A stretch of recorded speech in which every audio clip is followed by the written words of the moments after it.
During our live Zoom session, I introduced to the teachers an activity called the fishbowl discussion. This has been around for quite a while. It's actually an ESL strategy. It's also referred to sometimes as the inside-outside circle.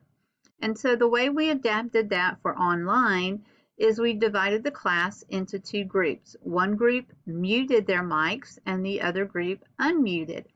And the group who were unmuted, group one, started by responding to the prompt that they were given. They had the challenge of keeping the conversation going for 3 minutes. And group two, they were listening to the conversation, and their job was to add to comments that people made when it was their turn, and also to give their original response. Again, this is a great ESL strategy, and I would encourage you to try it out with your students. Let me go back. I'm so sorry. I wanted to show you what the prompt was for that.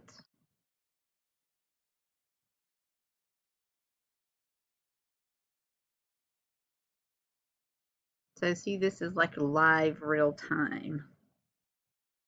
So there were the directions.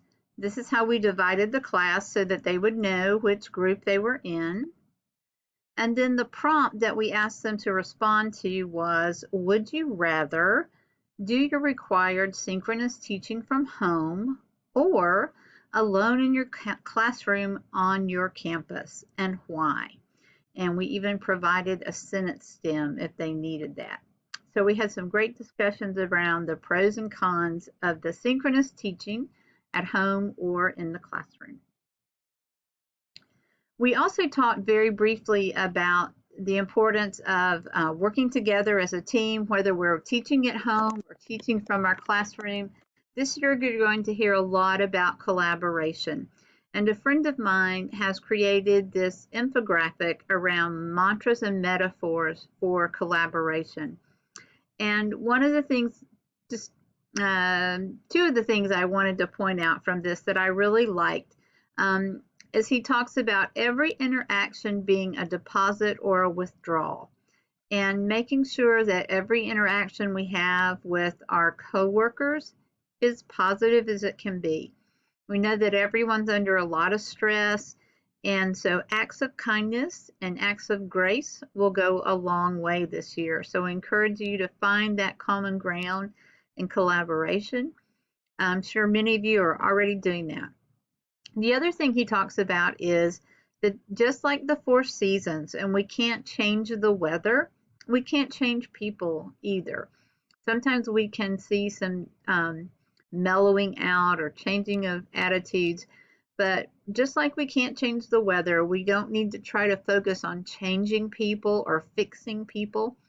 We just need to learn how to dress for the weather.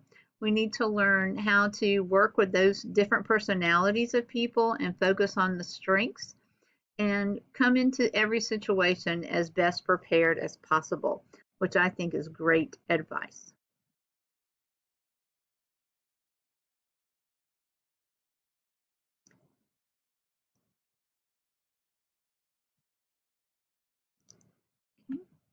Why are we not advancing?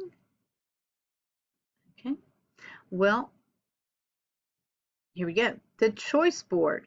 This section of the course came about based on the results of the survey that we asked participants to do at the end of the online section. We ask you to rate your level of comfort with the different components of the know and show chart, of prioritizing standards, of writing exit tickets, and what was the other one? Know and show. Oh, writing objectives, daily objectives. And so the 4 of us in our department, we split up those topics, and we each found what we felt were really good resources for people to have as additional information or maybe further explanation. And so we created this choice board. And so this is the one activity I would like for you to stop the video and to do. You click on the numeral and it takes you into a link. and there's a short video. Some of them are 2 minutes, some of them are 10 minutes. And then there's a brief article or another piece of information to read about that topic. And then when you get to number 5, it will take you to a Jamboard. And so on the Jamboard, what we would like for you to do, I'll just click through them all here. What we would like for you to do on the Jamboard is to post your reflection. It could be something you learned new or something you really liked in the resource that you examined. So there's a page for Know and Show. There's one for Priority Standards, one for Exit Tickets, and one for Writing Daily Objectives. So if you will, pause the video and stop and look at those resources. And know that this course will be available for the remainder of the school year. So if you are a dean or an instructional coach or a team leader, or you're a teacher and you have a new colleague who's a brand new teacher, and you feel like there's some information in this section that would benefit them as you're going throughout the school year, you may pull up this course and pull up these resources and sit together with that person and share the article or share the video, talk through the information with the person. So we want this to be a course that you can go back to and consider a resource for you for the remainder of the year. So I will pause here and allow you to stop and investigate.